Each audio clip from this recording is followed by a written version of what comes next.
నమస్కారం. ఈటీవీ తీర్థయాత్ర కార్యక్రమానికి స్వాగతం. తనను ప్రార్థించవచ్చిన భక్తుడికి అమ్మవారు ప్రత్యక్షమై ఒక చేత పాలకుండను మరొక చేత పెరుగుకుండను దాల్చి లక్ష్మీ కటాక్షం కావాలంటే ఒకదానిని, సరస్వతీ కటాక్షం కావాలంటే మరొకదానిని ఏదో ఒకటి గ్రహించమనగా ఒకేసారి ఆ రెండు కుండలను తీసుకుని త్రాగేసిన అతగాడిని చూసి నివ్వెరపోయిన అమ్మవారు వికటకవి కమ్మని అనుశాసనం చేసిందని, అమ్మవారి నుండి అలా అనుగ్రహ వీక్షణం పొందిన వికటకవి తెనాలి రామలింగుడని ప్రాచుర్యంలో ఉన్న కథ అందరికీ తెలిసిందే. తెనాలి రామలింగుడు అలా అమ్మవారిని దర్శించుకున్న ఆలయమే గుంటూరు జిల్లా తెనాలిలోని రామేశ్వర స్వామి దేవస్థానం. పాత శివాలయంగా పేరుగాంచిన ఈ ప్రసిద్ధ ఆలయ విశేషాలను ఇవాల్టి తీర్థయాత్ర కార్యక్రమంలో దర్శించి తెలుసుకుందాం.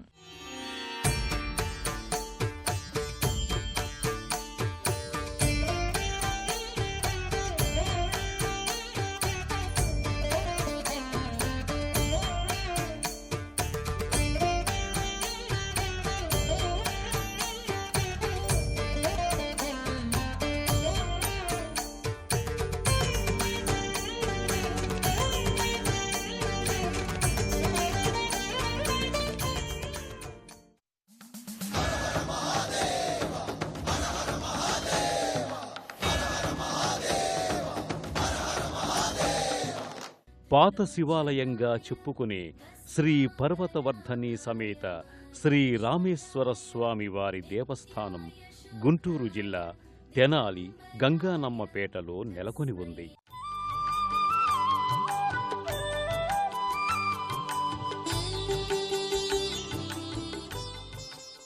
ఇది అత్యంత ప్రాచీన దేవాలయంగా ప్రసిద్ధిగాంచింది.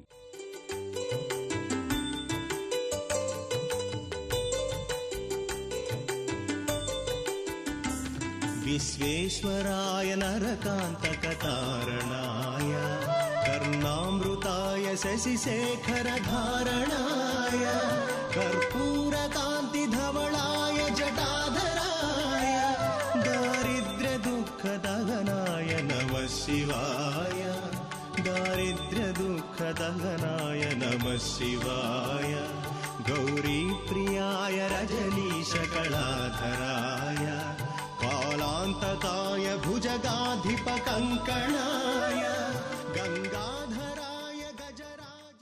క్రీస్తు శకం 1140లో గణపతిదేవ చక్రవర్తి నుండి ప్రధానమంత్రి గోపరాజు రామన్న దానం స్వీకరించి తెనాలి ప్రాంతాన్ని తురక వెంకన్న అనే బ్రాహ్మణునికి గ్రామ కరణీక మిరాసిగా నిర్ణయించాడట. క్రీస్తు శకం 1238లో ఓరుగల్లు పాలకులు గణపతిదేవుల గురువు శివయోగీశ్వరులకు ముదిగొండ గ్రామం దానం చేయగా ఆ శివయోగీశ్వరులను ప్రతాపరుద్రులు తెనాలికి తీసుకువచ్చి ఇక్కడి శ్రీ రామేశ్వర స్వామికి స్థానాచార్యులుగా నియమించినట్లు చారిత్రక కథనముంది. ఈ క్షేత్రంలో శ్రీ రామలింగేశ్వర స్వామికి అభిషేకాలు, పూజలు ఘనంగా జరుగుతాయి.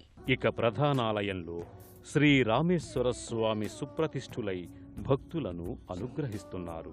త్రేతాయుగంలోని పరశురామునిచే క్షత్రియ సంహారానంతరం పాప పరిహార్థమై ప్రతిష్ఠింపబడిన 1001 శివాలయాల్లో ఇది ఒకటిగా ప్రసిద్ధంగా చెప్పబడుతోంది. శ్రీ రామలింగేశ్వర స్వామి పశ్చిమాభిముఖంగా ఉండి గౌరీ శంకరాత్మకమై త్రిభుజాకారంలో గోధుమ వర్ణంలో బాణలింగంగా ప్రసిద్ధి చెందారు. దారిద్ర్యదుఃఖదహనాయ నమః శివాయ దారిద్ర్యదుఃఖదహనాయ నమః శివాయ. శివలింగానికి పంచామృతాలతో అభిషేకాలు జరుగుతాయి. లింగంపై అభిషేక పాత్ర నుండి సన్నని జలధార అనవరతం పడుతూ ఉంటుంది.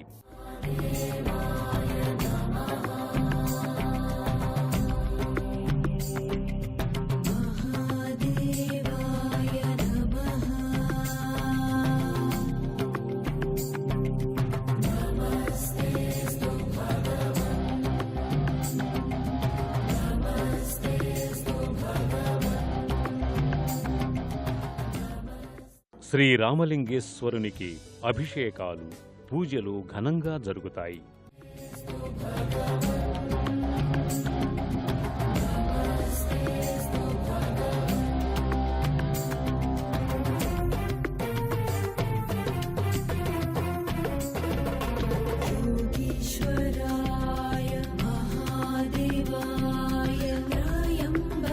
శ్రీరామలింగేశ్వరుని దర్శించుకున్న భక్తులు హారతి కళ్ళకద్దుకొని అక్షతలు తలదాల్చి శటగోప ఆశీర్వాదాలు పొంది ప్రదక్షిణలు చేసుకుని తీర్థప్రసాదాలు గ్రహిస్తారు.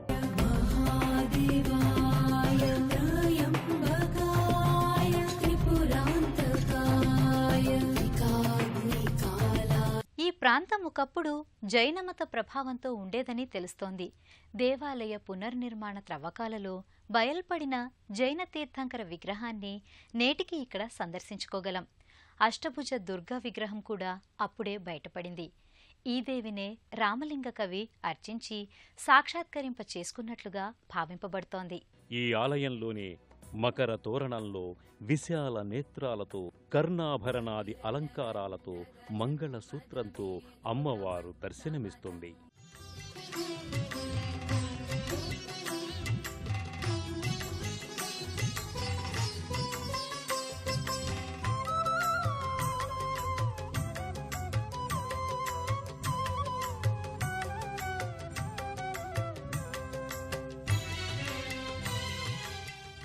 కుంకుమ పూజలతో అమ్మను వైభవంగా అర్చించటం జరుగుతుంది. ఈ ఆలయంలోనే అమ్మవారిని అర్చించి వరప్రసాదం వలన కవిత్వ విదుడై వికటకవిగా ప్రసిద్ధుడైన తెనాలి రామలింగ కవి ఈ దేవాలయంలో ఉత్సవ విగ్రహాలను అతడు స్వయంగా ఇచ్చినట్లు దాఖలా ఉంది. ఉత్సవ విగ్రహంపై తెనాలి రామలింగడు వేయించిన శాసనం మనకు దర్శనమిస్తుంది. దేవీ నవరాత్రుల సందర్భంగా దసరాల్లో 9 రోజులు అమ్మవారికి అలంకారాలు, విశేష పూజలు, తీర్థప్రసాదాల వితరణం చేయబడతాయి.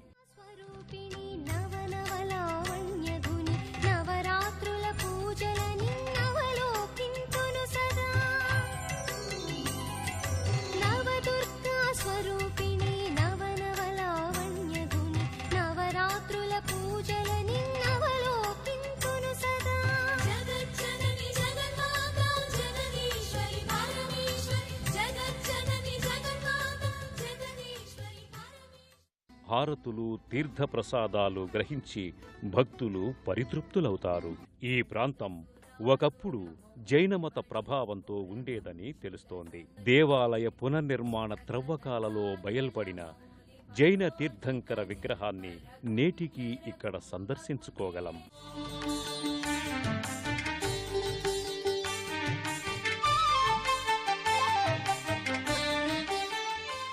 అష్టభుజ దుర్గ విగ్రహం కూడా అప్పుడే బయటపడింది. ఈ దేవిని రామలింగ కవి అర్చించి సాక్షాత్కరింపజేసుకున్నట్లుగా భావింపబడుతోంది. శ్రీ రామలింగేశ్వర స్వామికి మహాశివరాత్రి పర్వదినాల్లో వార్షిక బ్రహ్మోత్సవాలు ఎంతో ఘనంగా జరుగుతాయి. వ్యాపారస్తులు స్వామిని సేవించుకుని ఎంతో ఉన్నత స్థాయి లాభాలను ఆర్జించినట్లుగా చెబుతారు.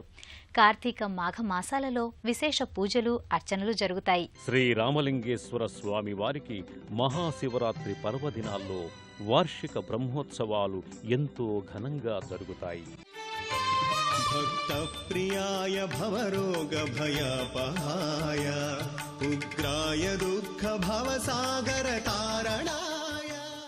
కార్తీక మాఘ మాసాలలో విశేష పూజలు, అర్చనలు జరుగుతాయి. కార్తీకంలో మహాన్యాసపూర్వక ఏకాదశ రుద్రాభిషేకాలు, అలాగే మాఘమాసంలో మాఘ చతుర్దశి మహాశివరాత్రికి లింగోద్భవ పూజలు, అభిషేకాలు అర్ధరాత్రంతా జరుగుతాయి. శైవాగమ పద్ధతులను అనుసరించి అర్చకులు ఎంతో నిష్ఠతో పూజాధికాలు నిర్వర్తిస్తుంటారు. వార్షిక బ్రహ్మోత్సవాలు శివరాత్రికి 5 రోజులు వైభవంగా నిర్వహించటం ఆచారం.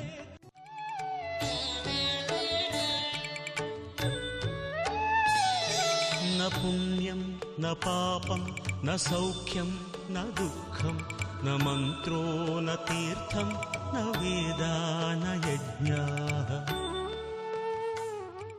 చతుర్దశి నాడు వైభవంగా రథోత్సవం నిర్వహింపబడుతుంది. దేవస్థానంలో ఉపాలయాలుగా రత్నగర్భ గణపతి, శ్రీ నాగేంద్ర స్వామి, శ్రీ అష్టభుజ దుర్గాదేవి, శ్రీ కుమారస్వామి, శ్రీ అయ్యప్ప స్వామి నవగ్రహాలయం ఉన్నాయి. నవగ్రహాలకు దోష నివారణార్థం పూజాధికాలు నిర్వర్తింపబడతాయి.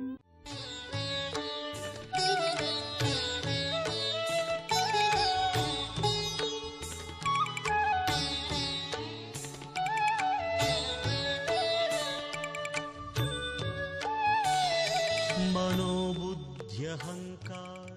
అలాగే మంగళవారాల్లో రాహుకాలార్చనలు జరుగుతాయి. ఆలయ గోడలు మృత్యుంజయ ధ్యానం, శివాష్టకం, అష్టాదశ శక్తిపీఠాలు, ద్వాదశ జ్యోతిర్లింగాలు, చంద్రశేఖరాష్టకం, ఏకాదశి రుద్రులు, నవదుర్గలు మొదలైన వివరాలతో భక్తజన సులభంగా పవిత్ర వాతావరణంతో ప్రయోజనదాయకంగా భక్తిభావ విలసితమై అలరారుతూ అలరిస్తూ ఉంటాయి. జిహ్వే న చఘ్రాణనేత్రే న చ వ్యోమ భూమిర్న తేజో న వాయుః చిదానందరూప శివోహం శివో. పవిత్ర వృక్ష ఛాయలో నాగేంద్ర ప్రతిమలు, నవగ్రహాదులు, వినాయకుడు దర్శనీయమవుతుండగా భక్తులు హారతులు సమర్పించి ప్రదక్షిణలు చేసి కొలుచుకుంటూ ఉంటారు. ఉగ్రాయ దుఃఖ భవసాగర తారణాయ జ్యోతిర్మయాయ గుణనామ సునృత్యకాయ దారిద్ర్య దుఃఖదన. శ్రీరామలింగేశ్వర స్వామి దేవస్థానమైన ఈ పాత శివాలయంలోని మరొక ప్రత్యేకత పాల్గొన అమావాస్య మొదలు 15 రోజులు ప్రదోషకాలంలో సూర్యకిరణాలు స్వామివారిని స్పృశిస్తూ ప్రసరించటం గమనించవచ్చు. అది దర్శించుకోవటానికి ఎందరెందరో భక్తులు ఆ పవిత్ర దినాల్లో విశేషించి తరలివస్తుంటారు.